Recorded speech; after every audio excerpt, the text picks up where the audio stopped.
Millionaire's secret escape, finding peace in a hidden paradise. A weary millionaire, exhausted by the pressures of wealth and fame, seeks solace in a secluded paradise. He uncovers a hidden oasis, where tranquility and peace await him, offering a glimpse into a life beyond the opulent trappings of his fortune. Escape the hustle and bustle with breathtaking scenery. This video takes you on a journey to a secluded paradise, where a weary millionaire finds peace and rediscovers the simple joys of life. If you're ready to find your own slice of paradise, make sure to like this video, subscribe to our channel for more inspiring content, leave a comment sharing what peace means to you, and share this video with someone who needs a reminder to slow down. Orion Vance, at 40 years old, was the undisputed monarch of Veritas City's technological empire. His name was synonymous with innovation. His company, Ethel Corp., a behemoth in the tech and finance world, its glass and steel skyscraper piercing the city's skyline like a modern-day monument to his relentless ambition. From the outside, his life was a dazzling tapestry woven with threads of success: private jets, penthouses overlooking Central Park, exclusive galas, and a seemingly endless stream of accolades. He moved through this world with the practiced ease of a man who owned it, his sharp suits and confident demeanor a shield against any hint of vulnerability. Yet, beneath the polished facade, a profound weariness had taken root. The golden cage of his success, once a symbol of triumph, now felt like an suffocating enclosure. Every triumph was merely a prelude to the next battle, every deal closed instantly replaced by another looming challenge. The relentless pursuit of more had eroded the simple joys, leaving behind a hollow echo where genuine peace once resided. His journey to this gilded prison began humbly. Orion grew up in the gritty, unforgiving streets of a forgotten industrial town, where the scent of ambition was a luxury and dreams often withered before they could bloom. His family, hardworking but trapped in a cycle of poverty, instilled in him an unyielding desire to escape. He saw wealth not as a luxury, but as the ultimate key to freedom, freedom from want, freedom from fear, freedom to control his own destiny. This singular focus fueled his every waking moment, through grueling college years, through the lean startup days of Ethel Corp., and into its meteoric rise. In those early, desperate years, there was one person who stood by him, a vibrant, idealistic young woman named Evelyn. She believed in his vision, in the potential of Ethel Corp. To change the world. But as the company demanded more, so too did Orion. He worked ceaselessly, sacrificing date nights for coding sessions, anniversaries for investor pitches. Evelyn, disheartened by his single-minded obsession and the gradual erosion of their shared life, eventually left him. Her departure, though painful, only reinforced Orion's conviction that vulnerability was a weakness, and true security lay solely in the unassailable fortress of wealth and power. He sacrificed sleep, relationships, and eventually, even his own well-being, convinced that true peace would come only after he had accumulated enough. He believed in the illusion that limitless resources equaled boundless serenity. But the more he gained, the further serenity seemed to recede, replaced by a gnawing emptiness and a constant, low-humming anxiety that never quite left him. He had built an empire, but in doing so, he had lost himself. The celebratory champagne flowed like a river, its effervescence mocking the flat, bitter taste in Orion Vance's mouth. The acquisition of Zenith Corp., a multi-million-dollar hostile takeover orchestrated by his arch-rival, Jasper Cale, but brilliantly countered and seized by Orion, was complete. The ballroom, a glittering expanse of crystal chandeliers and polished marble in Ethel Corp's headquarters, pulsed with the triumphant hum of hundreds of his top executives, lawyers, and investors. They clapped him on the back, offered effusive praise, and toasted to his unparalleled genius. To Orion, the king of the urban jungle, roared Miles, his head of M&A, hoisting a flute high. Orion forced a smile, raising his own glass. To Ethel Corp., and to every one of you who made this victory possible. His voice was resonant, commanding, betraying none of the exhaustion that clawed at his insides. He felt like an actor on a grand stage, playing the role of the invincible titan, while his true self was a weary spectator in the wings. His eyes, though fixed on the cheering crowd, saw nothing but the countless zeros on the balance sheets, the endless legal documents, and the stark, glaring reality of what this victory had truly cost him. It wasn't just money, it was sanity, peace, and moments irrevocably lost. Just as the applause began to wane, his phone vibrated in his pocket, a discreet, urgent buzz. Lena Maxwell, his highly efficient and fiercely loyal executive assistant, was calling. He excused himself, stepping into a quieter alcove, the celebratory din fading into a muffled thrum. "Lena, what is it?" His voice was sharp, a reflex. Even amidst triumph, a part of him expected crisis. "Mr. Vance, I'm so sorry to interrupt." Lena's voice was tight with urgency, a tremor he rarely heard. "It's Clara. She's been trying to reach you. Finn, he's been rushed to the emergency room. It happened during your final board meeting. I didn't want to disturb you." The blood drained from Orion's face. Clara. His older sister. Finn. His nephew, a bright-eyed boy of 7 who looked up to him like a superhero. He had missed countless family dinners, forgotten birthdays, postponed holidays. He'd justified it all with busyness, important deals, building a future for them. But Finn was in the ER. And he had missed the call. The clinking of glasses, the celebratory laughter, the flashing cameras suddenly felt like a deafening indictment. A wave of nauseating guilt washed over him, a cold, hard stone in his gut. "Which hospital, Lena? Is she there now?" His voice was barely a whisper, the usual commanding tone replaced by raw panic. "Central City Medical." "Yes, she's with him. I've already sent a car, it's waiting outside for you." Orion's vision blurred. He imagined Finn, pale and small, hooked up to machines. He imagined Clara's tired, worried face. He had promised her he'd be there for them, always. But always had become never. He felt a profound, crushing failure that far eclipsed the momentary glory of his corporate triumph. He mumbled a hasty apology to Miles, snatched his coat, and bolted from the ballroom, leaving behind the cacophony of his hollow victory. The guilt was a festering wound, made worse by the realization that this was just one in a long line of missed moments. His phone, which was supposed to connect him to the world, had become a barrier to what truly mattered. His escape from the hospital, after a terrifying but ultimately stable diagnosis for Finn, a severe asthma attack, thankfully controlled, was short-lived. The next morning, the corporate world erupted. Jasper Cale, the formidable and cunning CEO of Obsidian Holdings, a man whose ambition mirrored Orion's own but was stained with a darker shade of ruthlessness, launched his counterattack. Having failed to acquire Zenith Corp., Cale pivoted, aiming for a far more devastating target. Orion's reputation and Ethel Corp's stability. The first strike came in the form of a meticulously crafted, insidious smear campaign. Tabloid headlines screamed accusations of unethical business practices, leaked emails hinting at dubious offshore transactions, and anonymous insiders whispering about a toxic work environment and internal strife within Ethel Corporation's social media. A beast Orion had always mastered, turned against him with a vengeance. Fabricated stories went viral, hashtags questioning his integrity trended globally, and even reputable news outlets, caught in the feeding frenzy, ran critical op-eds. "Mr. Vance, our stock just dropped another 5%. Lena's voice crackled through the phone. She sounded utterly exhausted, her usual composure cracking under the immense pressure. "The board is demanding an emergency meeting. Investor confidence is plummeting. They're calling for your resignation, citing loss of shareholder trust."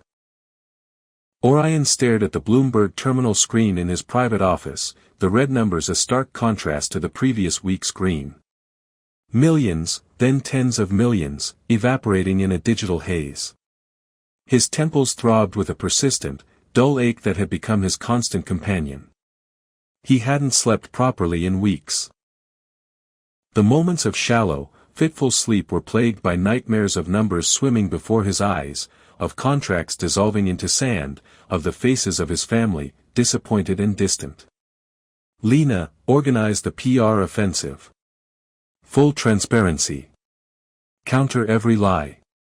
Get our legal team to slap Cale with a defamation suit so big it'll make his head spin. Orion's voice was hoarse, strained.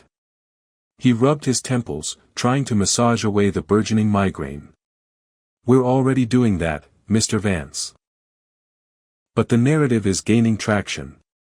Cale's planted stories are too well researched, too convincing. And our key talent, 2 of our lead AI developers just resigned. Citing personal reasons, but I suspect Thorne's poaching them. Lena's voice is laced with desperation. The crisis escalated daily. Orion was trapped in a relentless cycle, dawn till dusk damage control meetings, frantic calls to shareholders, late-night strategizing with his legal and PR teams.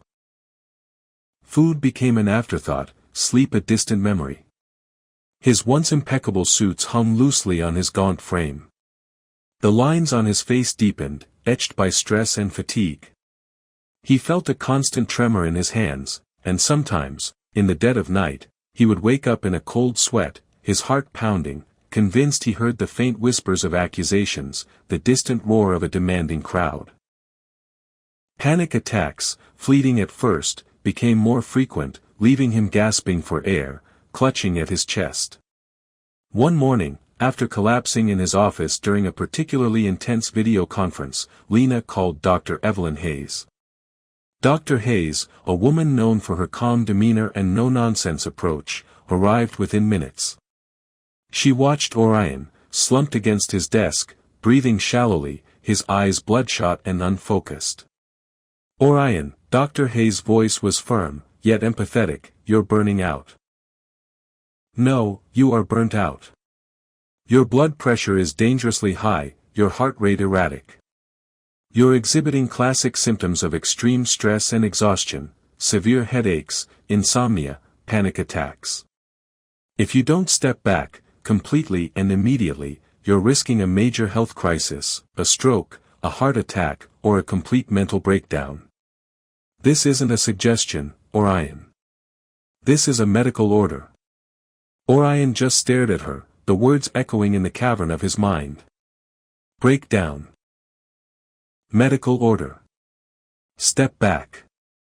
He, Orion Vance, who had never backed down from a challenge, was being told to surrender. The thought alone was anathema to his very being. But then, he thought of Finn's pale face, of Clara's strained voice, of the emptiness in his penthouse. Was this endless battle truly worth everything? The question, unwelcome and terrifying, lingered in the suffocating silence of his office. Have you ever felt the crushing weight of life's demands just like Orion Vance? If you resonate with his struggle, hit that like button. Subscribe to our channel to explore deeper facets of success, share your thoughts on modern societal pressures in the comments below, and help spread this message by sharing this video. The sterile white walls of the Central City Medical Private Suite seemed to mock Orion's lavish penthouse. Here, amidst the quiet beeping of monitors and the faint antiseptic scent, he felt more trapped than ever. His body, usually a finely tuned machine, felt like a brittle cage, exhausted and betrayed. Dr. Hayes stood beside his bed, her expression grave, her words echoing his own escalating fears. We've managed to stabilize your vitals, Orion, but this is a serious warning, she reiterated, her voice calm but firm. Your body is screaming for a break. A complete, unadulterated break. No emails, no calls, no markets. Just, disconnect. Otherwise, I cannot guarantee your long-term health. She tapped the chart in her hand, the movement crisp and decisive. I've already spoken with Lena. She understands the gravity of the situation. I've signed you off for at least a month, possibly longer. Absolute rest. Orion's jaw tightened. A month? Ethel Corp was bleeding. Jasper Kale was circling like a vulture, ready to pick apart his empire. Every fiber of his being screamed to fight, to strategize, to retaliate. But his body, heavy and unresponsive, disagreed. He closed his eyes, picturing the chaotic, buzzing world he was forced to abandon. The sheer impotence gnawed at him. He was a king without his army, a general confined to quarters while his kingdom burned. His phone, a symbol of his power, now felt like a lead weight, buzzing incessantly with notifications he was forbidden to check. Lena, bless her unwavering loyalty, filtered everything, only relaying the absolute necessities. And those necessities were grim. Mr. Vance, I regret to inform you that our proprietary Kronos AI algorithm project has been compromised. Lena's voice, though digitally refined, carried an unmistakable tremor during their daily, tightly controlled 5-minute updates. 2 more senior developers, Dr. Anya Sharma and Mr. Ben Carter, tendered their resignations this morning. They were instrumental in Kronos. Our intelligence suggests they've been poached by Thorn Industries. Kale has evidently infiltrated our core R&D. Orion felt a cold dread spread through him. Kronos was Ethel Corp's crown jewel, a revolutionary AI designed to predict market fluctuations with unprecedented accuracy. Years of research, millions invested, all potentially handed to Kale on a silver platter. How deep is the compromise, Lena? Can we recover the data? We're conducting a full audit, sir, but it appears extensive. They had access to the core architecture.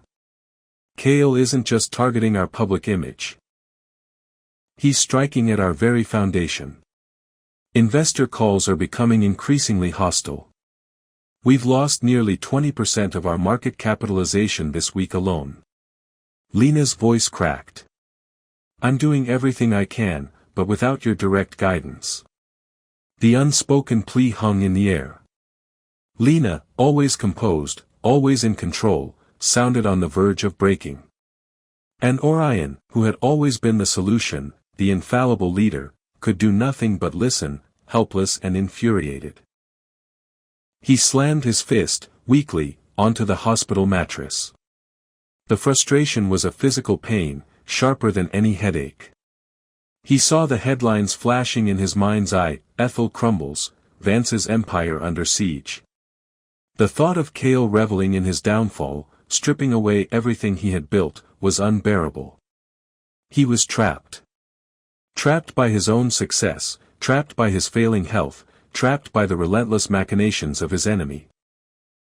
The vastness of his wealth suddenly felt like a suffocating blanket, rather than a liberating cloak. What was the point of all this if he couldn't even protect his own body, let alone his company, or be there for his family? The world outside his window, the gleaming towers of Veritas City, seemed to mock his confinement, a constant reminder of the life that was slowly consuming him. One particularly long, restless night, the hospital room was filled with the soft glow of a small television on the wall, a forgotten remnant of his board clicking. News channels, financial updates, reality shows, all background noise to his churning thoughts. Then, a sudden shift. An old, grainy documentary flickered onto the screen. Its title, Echoes of Serenity, The Last Untouched Havens, barely registered at first. The documentary transported him. It wasn't about technology or finance, but about a remote, almost mythical community nestled deep within an uncharted jungle, far beyond the reach of modern civilization. The villagers, with sun-kissed skin and eyes that held an ancient calm, lived simple lives. They fished, they farmed, they crafted. There was no electricity, no internet, no relentless rush. Their days were dictated by the rhythm of the sun and tides, their nights by the symphony of the jungle. The camera lingered on a breathtaking waterfall, its waters cascading into a crystal-clear pool, surrounded by lush, vibrant flora. Children laughed freely, chasing butterflies. An elderly man, his face etched with wisdom, sat by a crackling fire, carving intricate wooden figures. A young woman, her hands stained with vibrant dyes, painted ancient symbols on woven fabrics, her gaze utterly serene. There were no deadlines, no stock reports, no hostile takeovers. Just peace. Absolute, unadulterated peace. Orion felt a strange, unfamiliar stir within him. It wasn't a business interest, not a potential investment opportunity. It was a yearning. A deep, primal ache for that simplicity, that tranquility. He watched, captivated, as the narrator described their philosophy, living in harmony with nature, prioritizing communal well-being over individual gain, finding joy in the small, often overlooked moments. No deadlines. No stock reports. The words resonated with a force that shook him to his core. His mind, usually buzzing with complex algorithms and market predictions, fell silent for the first time in years. The image of the waterfall, the serene faces of the villagers, burned into his memory. He scrolled back through the recorded show's info. The location was vague, intentionally so, a remote island in the South Pacific, known only to a few seafaring tribes. An island shrouded in mist and legend, a place the modern world had forgotten. Lumina Isle. The name whispered to him like a promise. He knew it was madness. His company was crumbling, his reputation in tatters, his health precarious. Lena would protest, his board would call him insane. Jasper Kale would seize Ethel Corp and dismantle it piece by piece.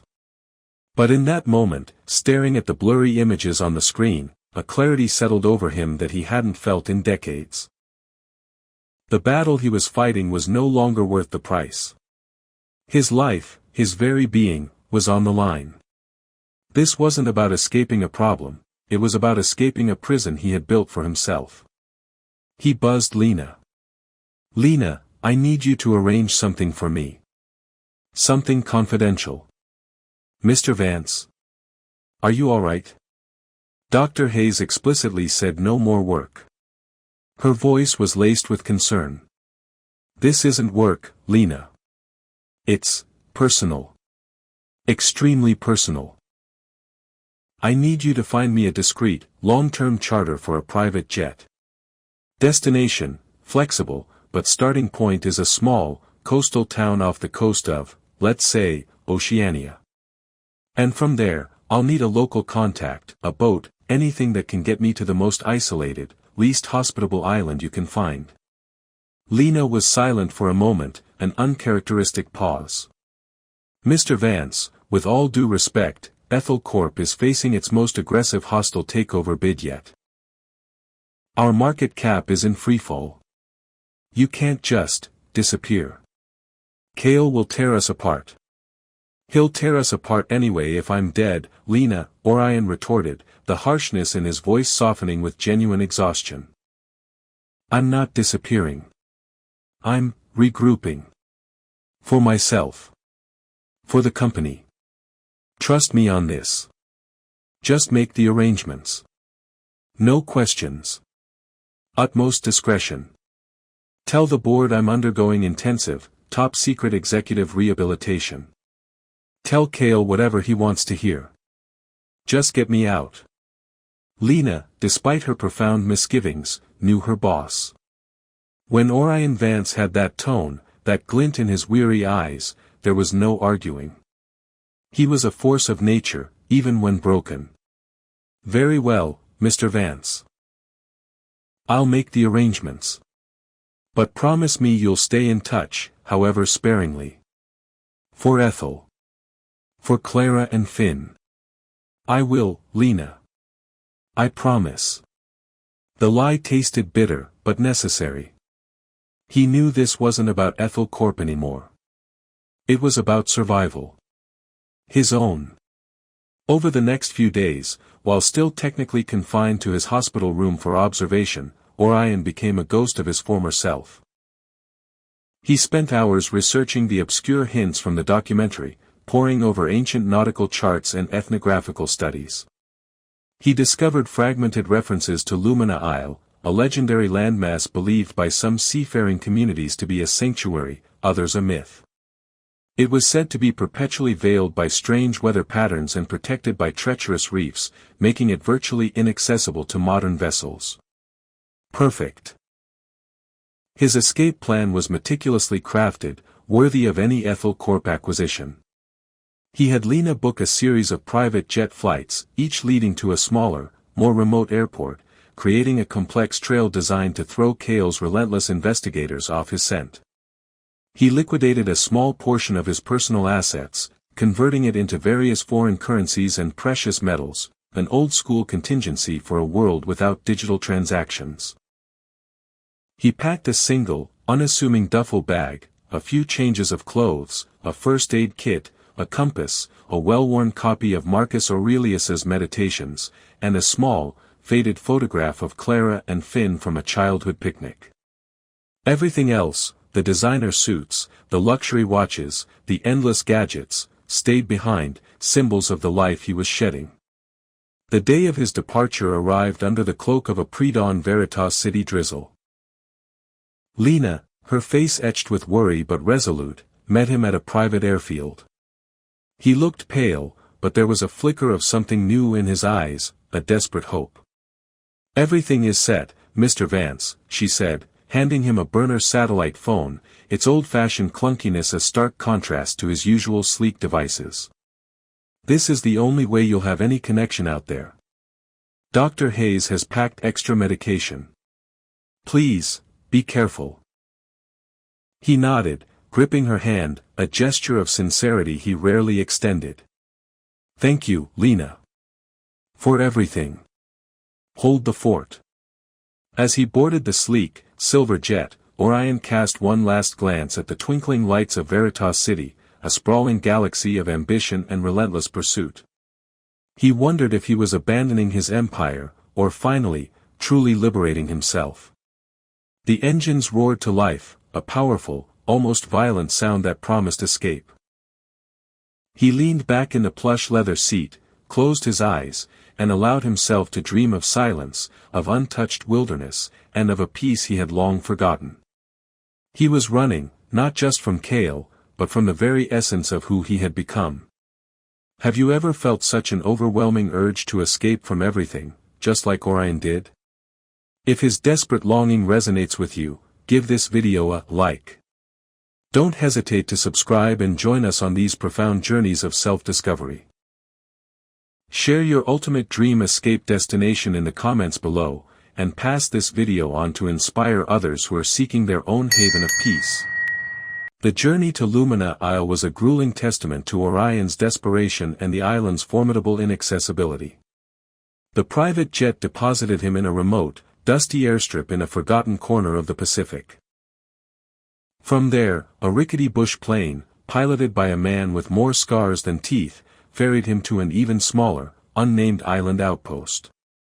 Finally, at a sun-baked, ramshackle dock, a local contact, a wiry, weathered man named Kaito, greeted him with a suspicious squint and a single, ancient-looking outrigger canoe.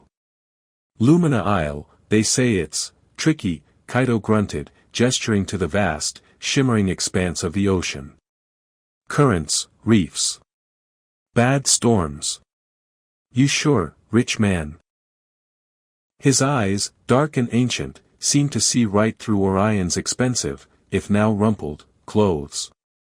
"Sure as I've ever been," Orion replied, his voice raspy from exhaustion.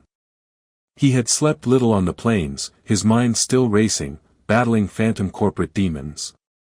The clunkiness of the satellite phone in his duffel bag felt like a leash he desperately wanted to sever. The first few hours on the open sea were deceptively calm, the Pacific a placid sheet of turquoise. Orion, unaccustomed to such raw, untamed elements, found himself oddly soothed by the rhythmic dip of Kaito's paddle and the vast, empty horizon. He closed his eyes, almost drifting off, the stress of Veritas City slowly unwinding. Then, without warning, the sky turned a bruised, angry purple. The wind howled, a banshee's scream ripping across the water. A wall of black clouds erupted from the west, swallowing the sun. Kaito, his face grim, began shouting instructions, his voice barely audible over the rising gale. "Hold on. Storm coming. Fast." The canoe, a mere speck in the churning immensity, was tossed like a toy.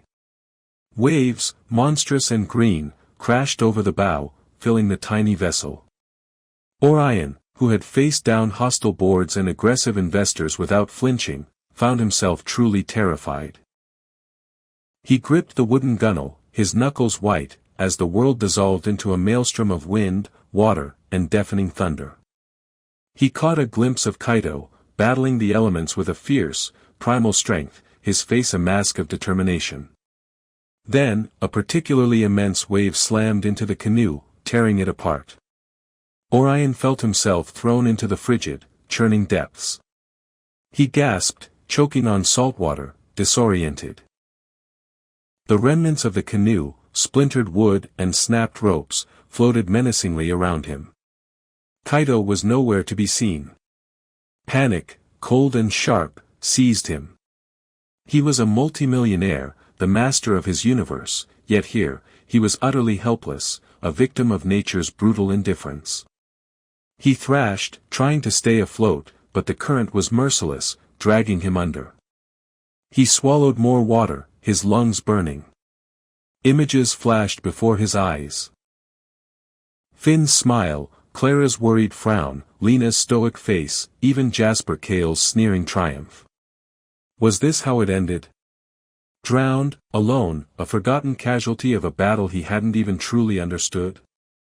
He felt consciousness slipping, the cold embrace of the ocean pulling him down. Just as the darkness threatened to consume him, a strong, calloused hand clamped onto his arm. He coughed, sputtered, and was hauled, gasping, onto something solid. It was Kaito, miraculously clinging to a larger piece of wreckage, his face grim but relieved. "Got you, rich man." Kaito yelled over the dying wind, pulling Orion closer. "Hold tight. We're close. Very close." Hours later, battered and bruised, but miraculously alive, Orion found himself sprawled on a pristine, white sand beach. The storm had broken, replaced by a brilliant, blinding sunlight that painted the sky in hues of orange and pink. Kaito, exhausted but unyielding, dragged the few salvaged supplies onto the shore. "Lumina Isle," Kaito croaked, pointing to the dense, emerald jungle that rose steeply behind the beach, its peaks shrouded in a perpetual, ethereal mist. "She doesn't give herself easily. Welcome." Orion pushed himself up, his limbs aching. He looked around. No roads, no buildings, no signs of modern life. Just the gentle lapping of waves, the rustling of palm fronds, and the distant calls of exotic birds. The silence was profound, almost unsettling. His satellite phone was gone, swept away by the storm.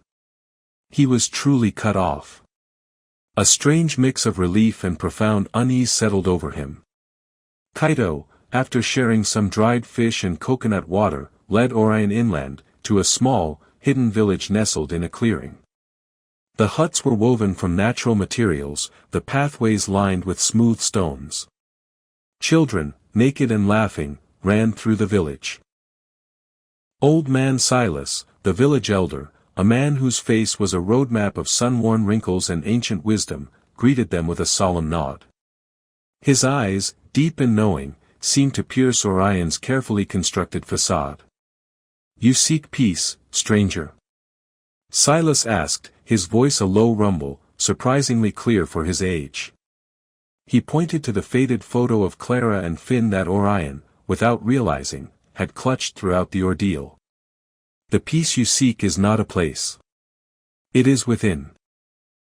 Orion, still reeling from the storm and the shock of his complete isolation, found himself irritated by the old man's words. Peace. He needed a phone, a laptop, a private jet. He needed to be in control. The lack of basic amenities grated on him. No electricity, no internet, no TV. Days bled into one another, marked only by the rising and setting of the sun. He felt an intense, almost physical withdrawal from the constant stimulation of Veritas City. He paced restlessly, checked his non-existent phone every few minutes, and felt a gnawing emptiness, a sense of purposelessness without the endless stream of deadlines and deals. He spent the first few days in a perpetual state of agitation, feeling like a caged animal. He missed the hum of servers, the flicker of market data, the adrenaline of a hostile negotiation. He missed Lena's efficient updates, even the vitriol from Kale.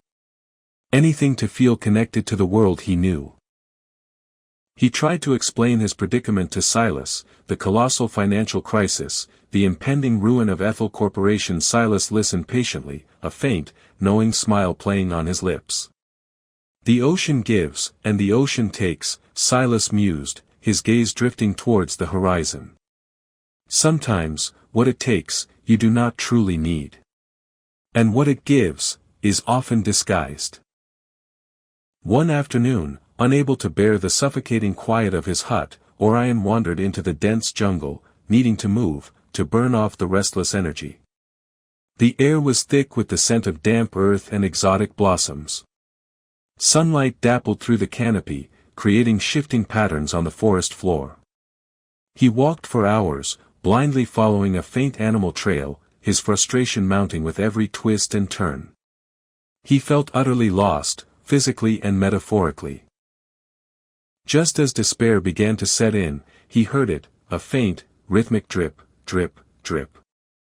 He pushed through a curtain of hanging vines and stopped dead. Before him lay the entrance to a vast, echoing cave.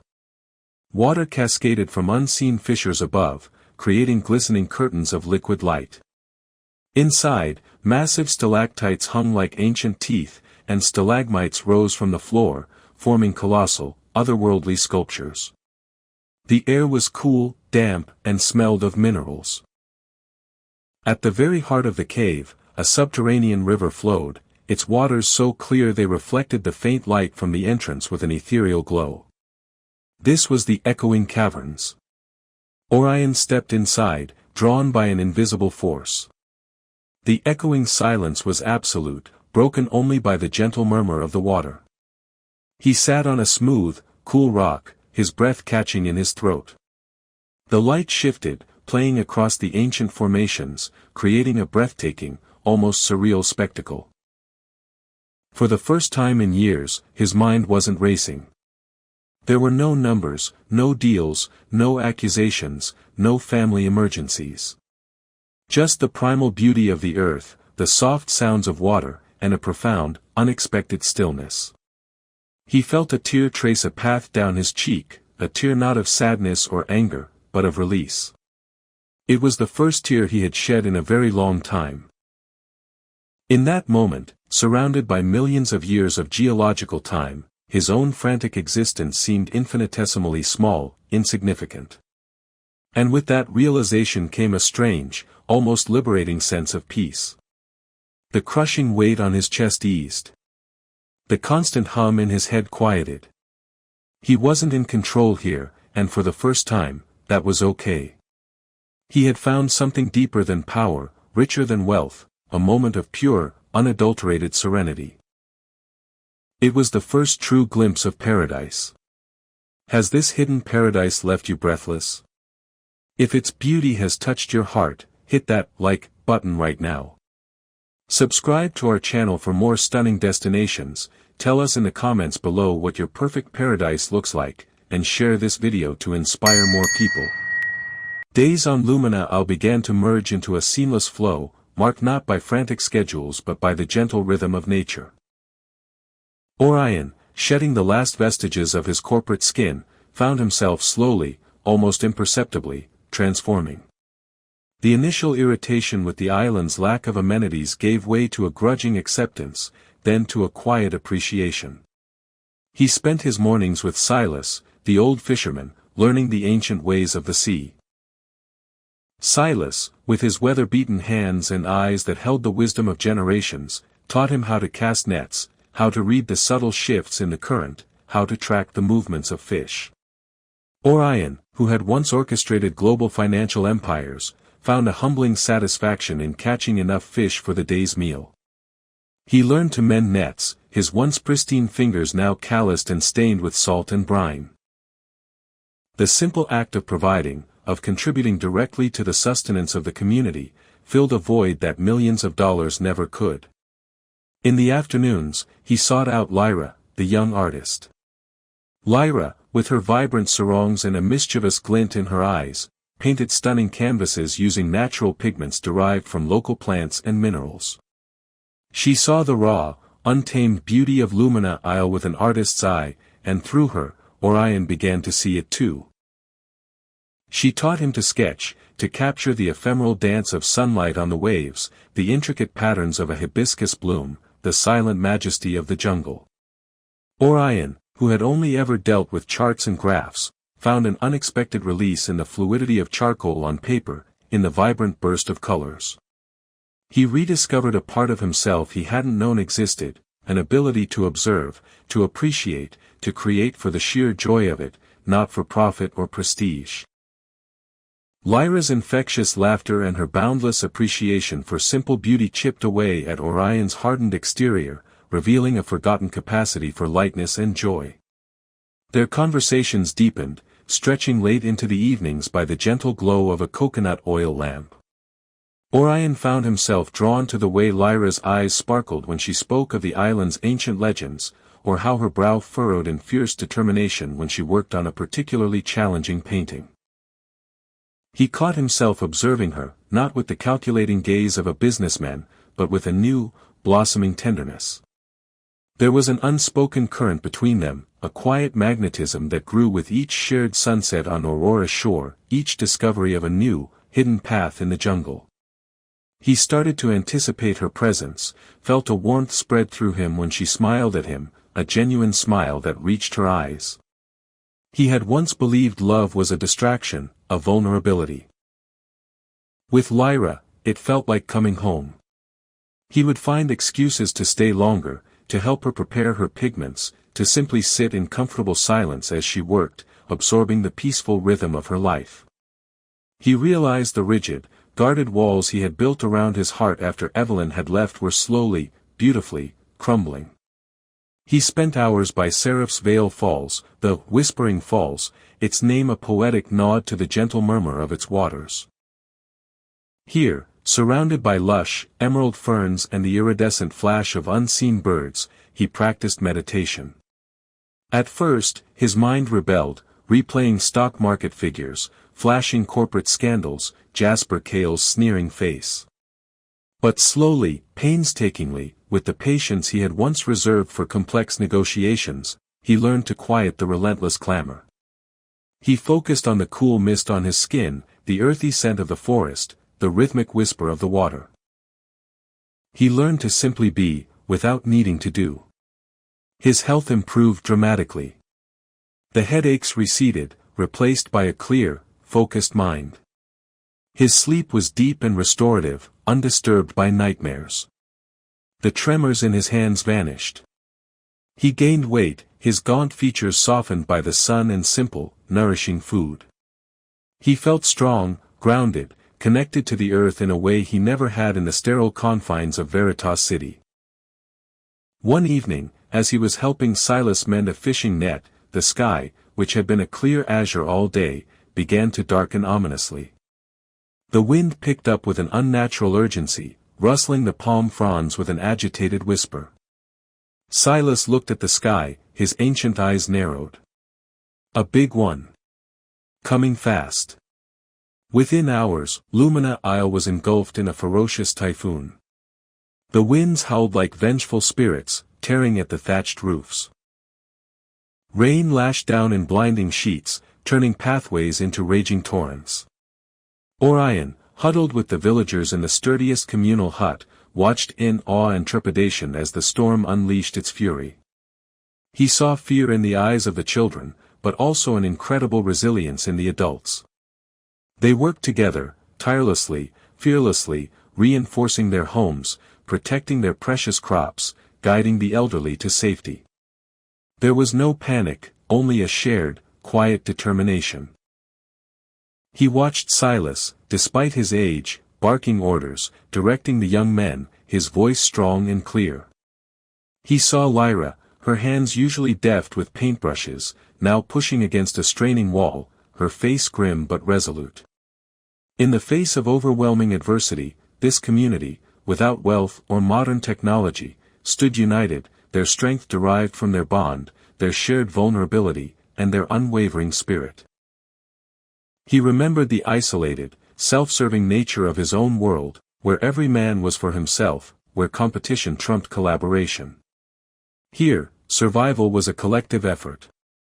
The contrast was stark, illuminating. He thought of his own family, his sister Clara and little Finn. How many times had he left them to weather their storms alone, preoccupied with his own empire? A pang of profound regret pierced him. As the storm finally began to recede, leaving behind a devastated landscape of uprooted trees and flooded fields, a faint, almost imperceptible signal pierced the humid air. Silas, clutching his old, battered satellite phone, a relic from a past scientific expedition to the island, kept only for dire emergencies, handed it to Orion, his eyes solemn. "It's ringing. For you." Orion's heart leaped into his throat. It was Lena. He took a deep breath, steeling himself for the inevitable onslaught of bad news. "Mr. Vance. Thank goodness. We thought you were lost to the storm." Lena's voice was a mix of frantic relief and profound stress. "It's Cale, sir. He's launched a full-blown hostile takeover bid for Ethel Corporation. He's acquired enough shares to force an emergency board meeting. He's planning to vote you out as CEO and appoint himself as interim chairman. He's also trying to dismantle Kronos and sell off our most valuable patents to his cronies. He's going for the kill, sir. You need to come back. Now." The words hit Orion like a physical blow, a jarring reminder of the world he had tried to escape. The pristine beauty of Lumina Isle, the quiet wisdom of Silas, the vibrant artistry of Lyra, they all seemed to fade, replaced by the harsh, unrelenting reality of Veritas City. He looked at the faces of the villagers, still exhausted from the storm but beginning to smile as the sun broke through the clouds, their resilience a silent testament to a different kind of strength. "I hear you, Lena," Orion said, his voice surprisingly calm, despite the tremor in his hand.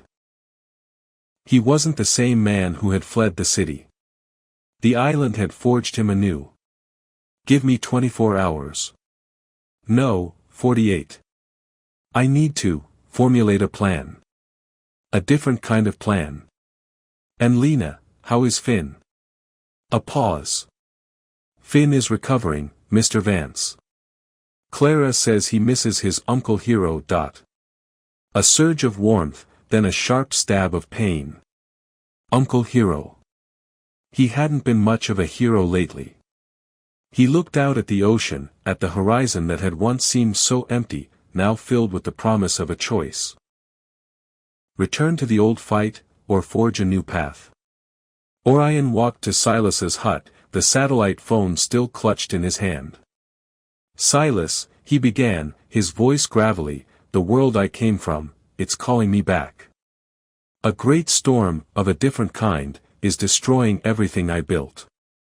My enemy, Jasper Cale, seeks to consume my company, to strip it bare." Silas listened, his gaze steady, unwavering. "The outside world is a hungry beast, Orion. It never truly sleeps. He seeks to destroy the very core of what I created, not just the profits, but the innovations, the people, the vision. And I have a choice. To go back and fight him on his terms, or to fight in a new way. A way I've learned here." Orion gestured around him, at the simple, resilient community. "I've seen how you face storms, Silas. With unity. With wisdom. With a focus on what truly matters." Silas nodded slowly. "A tree bends with the wind, Orion, but its roots hold firm. If its roots are strong, it will not break. Orion knew what he had to do. The old Orion would have flown back, launched a counteroffensive of unprecedented aggression, crushed Kale with sheer financial might. But the new Orion, forged by the silence of the echoing caverns and the resilience of Lumina Isle, saw a different path.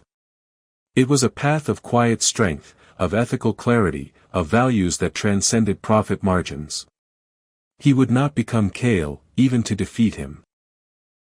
That evening, under a sky ablaze with stars, Orion sought out Lyra. He found her by Aurora Shore, sketching by the light of a small lamp. He told her about the phone call, about Kale's renewed assault. He spoke of the choices before him, the lure of the old life, the comfort of the new. He spoke of Evelyn, and the part of him that had shut down after she left, believing success was the only answer. Lyra listened, her eyes soft. "Orion," she said, taking his hand, her touch gentle but firm. "The strongest trees grow not in calm, but in storms. What you found here, that strength is yours now. You don't have to abandon one world for the other. You can bring the wisdom of this place to your old world." Her gaze met his, unwavering. "And if you choose to return, know that my heart, and this island, will be here." Her words were not a plea, but a promise of unwavering support. In that moment, a realization bloomed in Orion's chest. He didn't just feel a deep connection to Lyra. He felt a profound love. He knelt, taking her hand in both of his. "Lyra," he began, his voice thick with emotion, "I've chased wealth my whole life, thinking it would bring me everything. But what I found with you, what you've shown me, it is truly everything. Will you be my wife?" A beat of stunned silence, then Lyra's radiant smile. "Yes, Orion. 1,000 times, yes." The stars seemed to sparkle brighter, mirroring the profound joy that filled him. This was the true treasure, the ultimate victory. He spent the next 2 days not strategizing a ruthless corporate war, but internalizing the lessons of the island and the profound commitment he had just made. He drew strength from the steady rhythm of the tides, the unwavering resolve of the villagers rebuilding their homes, the pure, unburdened laughter of Finn echoing in his mind, and the quiet, fierce love in Lyra's eyes. He called Lena back, his voice clear, calm, and unexpectedly resolute. "Lena, this is what we're going to do. And it's not what Kale, or even the board, will expect. Do you feel inspired to reconnect with yourself? Like this video if you believe in the power of meaningful breaks. Subscribe to receive more tips for finding your peace, share in the comments how you typically reconnect with yourself, and send this video to anyone who needs a mental reset."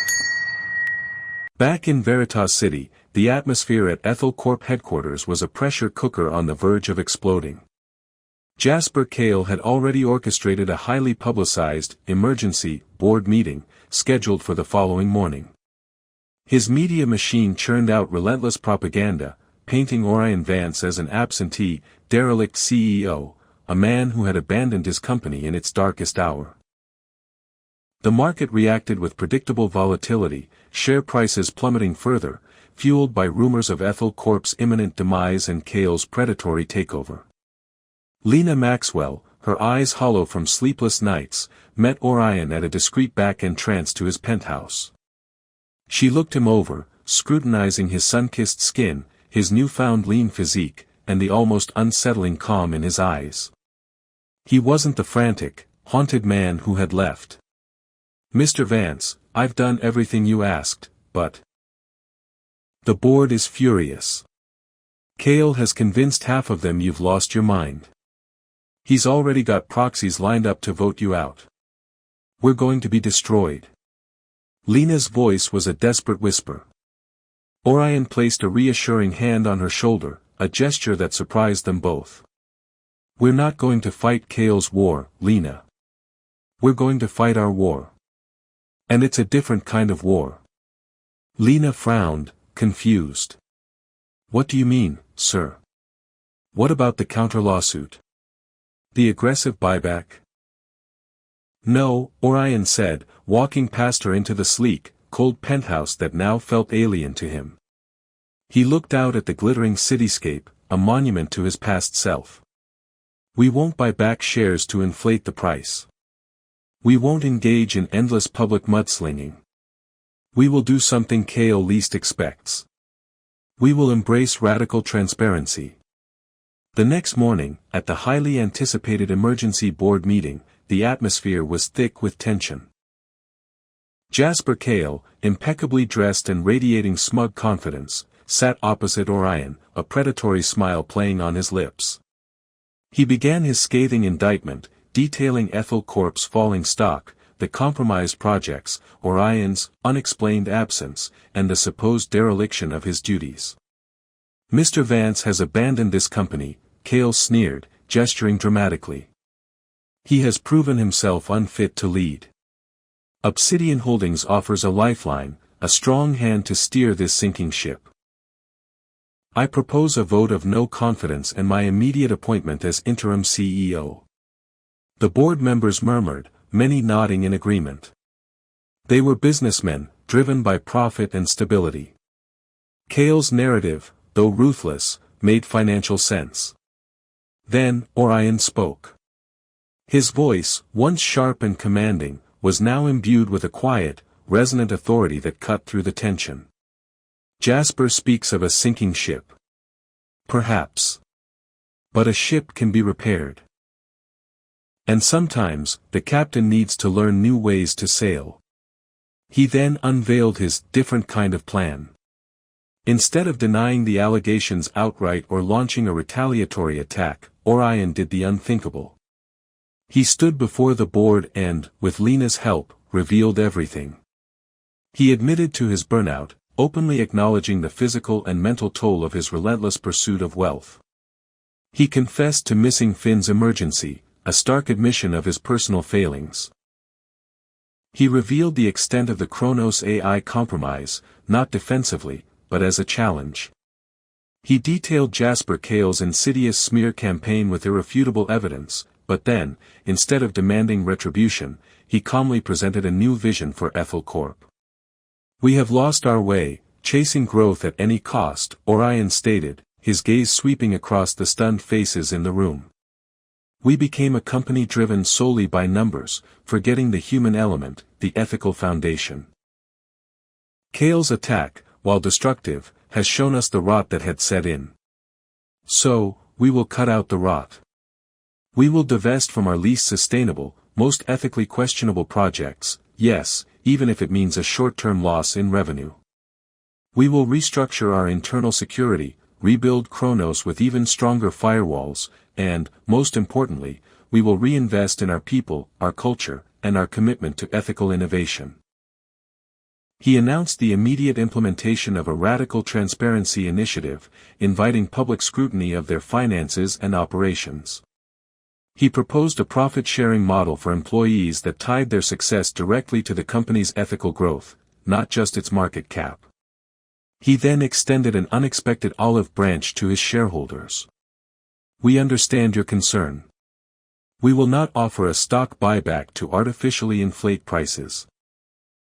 Instead, we commit to a long-term, sustainable growth model focused on responsible innovation and social impact. Those who believe in this vision, in a company that values integrity as much as profit, will be rewarded. Those who don't, have the option to divest now. A hush fell over the room. Kale's triumphant smirk had vanished, replaced by a look of bewildered fury. This wasn't the corporate dogfight he had prepared for. This was unexpected, unconventional, and utterly disarming. Orion hadn't fought fire with fire, he had met it with water, with truth, with a commitment to values. The move sent shockwaves through Veritas City. While some investors pulled out, others, especially smaller, ethically minded funds and individual shareholders, rallied behind Orion's new vision. The public, tired of corporate scandals, found his raw honesty refreshing. Support for Ethel Corp began to trickle, then flood, back in. Kale's smear campaign, now seen as a desperate act against a transparent and reforming company, backfired spectacularly. Obsidian Holdings stock even took a hit as investors questioned Cale's increasingly aggressive and seemingly unethical tactics. Cale, enraged by Orion's unexpected counter-strategy, would not give up. He tracked Orion to Lumina Isle. The news reached Silas via a passing fisherman's radio, a luxury Cale's agents paid handsomely for. "Orion," Silas said, his eyes troubled, "the hungry beast approaches. Jasper Cale's agents are here. They are searching for you. He knows where you are." Orion felt a familiar surge of adrenaline, but this time, it was tempered by the calm he had found on the island. "He wants to drag me back into his game," Orion mused, looking out at the serene Aurora shore. "He wants to destroy this place, too. Build his resorts. Turn paradise into another profit center." Indeed, Cale's plan was far more sinister than just retrieving Orion. He aimed to acquire Lumina Isle itself, seeing its untouched beauty as the perfect, exclusive backdrop for a new luxury resort chain, Obsidian Resorts. He landed on the island with a team of well-paid enforcers, his face contorted with a mixture of fury and contempt. He found Orion by the beach, sitting with Silas and Lyra, mending fishing nets. Cale's eyes narrowed, taking in Orion's simple clothes, his tanned skin, his serene demeanor. "Vance," Cale snarled, his voice grating in the tranquil air. "So this is where the great CEO hides. Playing native? You've gone soft, Orion. Your company is collapsing, and you're mending nets. Pathetic. And who is this little island trinket you've acquired? Does she know you almost lost everything for a game of corporate chess?" He cast a dismissive glance at Lyra, a cruel smirk on his face. Orion slowly stood, his gaze steady, meeting Cale's venomous stare without flinching. "Jasper. You always saw the numbers, never the soul. This island, it taught me to see beyond the balance sheets. It taught me what true wealth is. And Lyra, she taught me the value of a connection that money can't buy, a peace that your ambition will never reach." "Nonsense." Cale scoffed, taking a step closer, his enforcers fanning out. "You're a broken man, Orion. Ethel Corp is mine. And soon, this island will be too. I've already bought off the regional governor, the land deeds are being prepared. This paradise will be beachfront condos and 5-star spas by next year. And your little island trinket? She'll be an inconvenience." He took another menacing step towards Lyra. Silas stepped forward, his ancient eyes blazing with quiet defiance. "This land has no deed, greedy man. It belongs to the spirits. It belongs to all. You cannot buy the wind, or the sea, or the sun." Cale laughed, a harsh, dismissive sound. "Old fool. Money buys everything. Including your simple-minded existence." He turned back to Orion. "Come back, Vance. Fight me properly. Or watch everything you built and everything you found here, crumble under my heel." Orion's eyes, however, held no fear, no anger. Only a profound disappointment. "I won't fight you on your terms, Jasper. That's a battle I no longer wish to win. Because winning that battle means becoming you." Then, Orion revealed his counter-move, not a corporate tactic, but a social one. While on the island, he had used Silas's satellite phone, not just to speak with Lena, but to make a series of carefully placed calls. He connected with an international consortium of environmental activists, indigenous rights organizations, and investigative journalists. He had provided them with irrefutable evidence of Cale's illicit land deals, his bribery of officials, and his plans to exploit Lumina Isle's untouched ecosystem, information he meticulously gathered over years of subtle corporate intelligence, information he once would have used only for his own gain. Now, he used it for a higher purpose.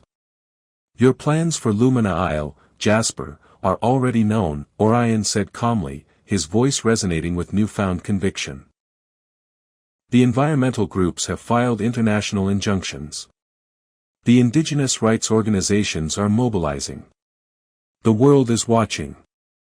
You can't buy silence here. And you can't buy peace, not truly. Not for yourself, and certainly not for Lyra, or this beautiful place. Kale's face turned ashen. He had underestimated Orion. He had expected a corporate shark, not a man who had found his conscience. He had expected a fight in the boardroom, not a battle for a pristine ecosystem and human rights on a remote island. His carefully constructed web of corruption was unraveling. The enforcers, sensing their master's sudden weakness, looked uneasy. This isn't over, Vance. Kale spat, his face contorted with impotent rage. He stormed off, his grand scheme thwarted by a man who had seemingly given up everything. The jungle seemed to breathe a collective sigh of relief as his footsteps faded. Orion didn't return to Veritas City to reclaim his throne. Instead, he implemented a profound transformation at Ethel Corp from afar. He empowered Lena Maxwell, giving her full executive authority to manage the day-to-day operations. He sold off the ethically dubious subsidiaries, despite the initial financial hit. He redirected Ethel Corp's vast resources towards projects focused on sustainable technology, clean energy, and ethical AI development, collaborating with NGOs and academic institutions rather than simply chasing market dominance. Ethel Corp, once a symbol of ruthless ambition, began its slow, arduous journey to becoming a pioneer in responsible innovation, a beacon of conscious capitalism. It thrived, not by being the biggest, but by being the best, and the most ethical. Orion, however, made Lumina Isle his true home. He used a portion of his remaining personal fortune to establish a foundation dedicated to the island's preservation and the empowerment of its community. He collaborated with Silas and Lyra, helping them develop sustainable ecotourism initiatives, building schools powered by solar energy, and implementing health clinics. He taught the children about technology, not as a means to power or wealth, but as a tool for connection and sustainable development. He helped the villagers share their ancient wisdom with the outside world, promoting cultural exchange and environmental awareness. He found his true fulfillment not in the roar of the stock market, but in the laughter of Finn when he came to visit with Clara, running freely on Aurora's shore. Not in the millions in his bank account, but in the quiet satisfaction of a successfully mended fishing net, in the vibrant strokes of Lyra's paint on a canvas, in the profound, echoing silence of Crystal Grotto. And most profoundly, he found it in the shared moments with Lyra, his fiancée, building a life rooted in love, respect, and the simple beauty of their island paradise. The sting of Evelyn's departure had long faded, replaced by a love that was deeper, more genuine, and truly reciprocal. He had realized that the real richness of life wasn't measured in digits on a screen, but in the sunrise over the ocean, the shared meal with friends, the deep, abiding connection to nature, and the quiet dignity of a life lived with purpose beyond profit. His secret escape had led him not just to a hidden paradise, but to the hidden paradise within himself. What does true fulfillment mean to you? If you agree that peace is truly priceless, then please hit that like button on this video. Don't forget to subscribe to our channel for more inspiring stories and insights, share your thoughts in the comments about what you prioritize over material possessions, and spread this vital message far and wide by sharing this video with your friends and family. Thank you for watching Millionaire's Secret Escape, Finding Peace in a Hidden Paradise. We hope this story encourages you to seek out your own moments of tranquility and remember what truly matters in life. Don't forget to like, subscribe, comment, and share.